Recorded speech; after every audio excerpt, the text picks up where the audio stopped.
छेल रहे थे माइक नीचे करो ना सब कोई, माइक नीचे करो, नीचे रखिए, माइक नीचे रखिए, माइक नीचे रखिए,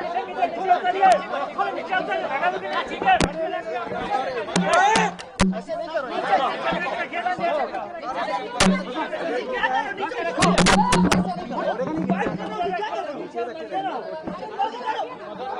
अरे हो गया मैडम, आज आप लोग आज काला कपड़ा पहन के विरोध कर रहे हैं आप लोग।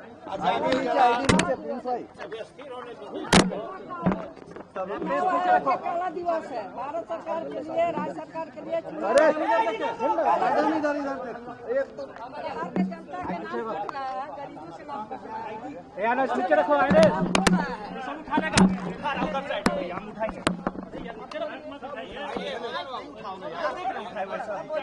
बोलिए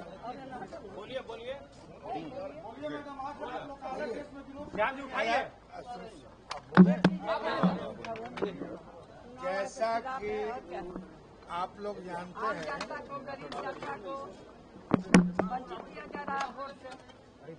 जैसा कि आप लोग जानते हैं कि 3 महीने के बाद चुनाव हो जाएगा और पहली बार यहाँ चुनाव आयोग ने मतलब जब बचा है, जब चुनाव प्रक्रिया शुरू होनी है, तब इन्होंने मतदाता सूची में सुधार करने का अपना मुहिम चलाया।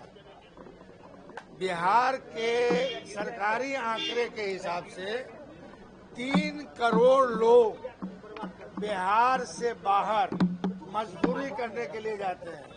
दिल्ली जाते हैं, बॉम्बे जाते हैं, हैदराबाद जाते हैं, केरल जाते हैं और चुनाव के टाइम में अपना मताधिकार का प्रयोग करने के लिए आते हैं। तो अब आप बताइए कि जो अनपढ़ है और जो बेचारा गरीब जो है चला गया मजदूरी करने के लिए, उसके लिए चुनाव आयोग ने क्या व्यवस्था की। दूसरी बात, जब चुनाव आयोग को ये करना था तो इतने दिन से क्यों सोई हुई थी? 6 महीना 1 साल पहले इसका पुनरीक्षण कराते, जो गलती थी उसकी सुधार कराते। मगर ये पुनरीक्षण बहाना है।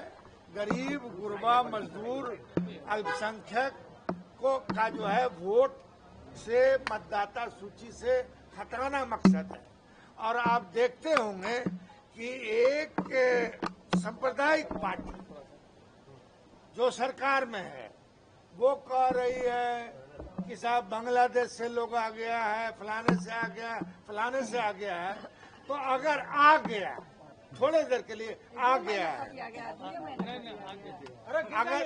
अगर आ गया है कोई, तो ये भारत सरकार का फेल्योर है। हमारा सीमा सुरक्षा बल जो है कहाँ था?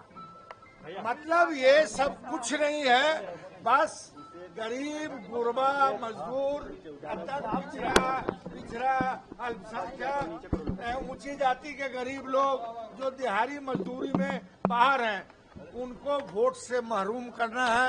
इसके विरोध में हमारी पार्टी है और हमारी पार्टी यहाँ भी लड़ाई लड़ेगी और सड़क पे भी लड़ाई।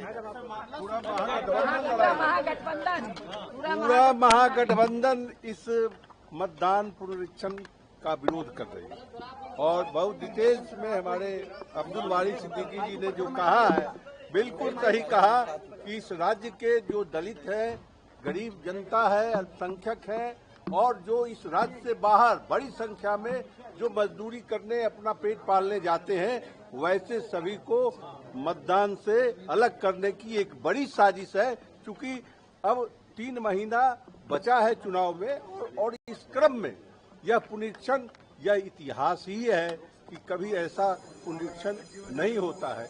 इसलिए हम लोग इसका जमकर विरोध कर रहे हैं राज्य के स्तर पर। सबसे बड़ी बात है इसी मतदाता सूची पर आज लोकसभा का चुनाव कराया। उनका अपना सर्वे है कि महागठबंधन जीत रहा है। उनका सर्वे कर रहा है कि इस मतदाता सूची पर हम हार रहे हैं, इसीलिए गरीब लोग तबके के लोगों को मतदान से वंचित करा करके वो यहाँ सरकार को हिजक करना चाहते हैं, क्योंकि उन्हें लगता है जिस बार हम चुनाव हार रहे हैं। महाराष्ट्र में उन्होंने दूसरा अपनाया और यहाँ तीसरा लाइन अख्तियार करके सरकार पर कब्जा करना चाहते हैं। यहाँ की गरीब जनता पूरी तरह से सतर्क है और इनको इसका जवाब निश्चित रूप से मिलेगा। एक साल पहले जो मतदाता सूची वैध था, आज वो अवैध कैसे हो गया? अगर वो अवैध हो गया तो सबसे पहले मोदी सरकार इस्तीफा दे करके नीचे आए, उसके बाद वो चुनाव इस तरह का वोट पुनरीक्षण कराएं। इसलिए ये पूरी तरह से वो दलितों, गरीबों, मजलूमों को वोट से काटने का ये पूरी साजिश है और इसका विरोध हम तमाम पूरे महागठबंधन के लोग मिलकर के कर रहे हैं। उपराष्ट्रपति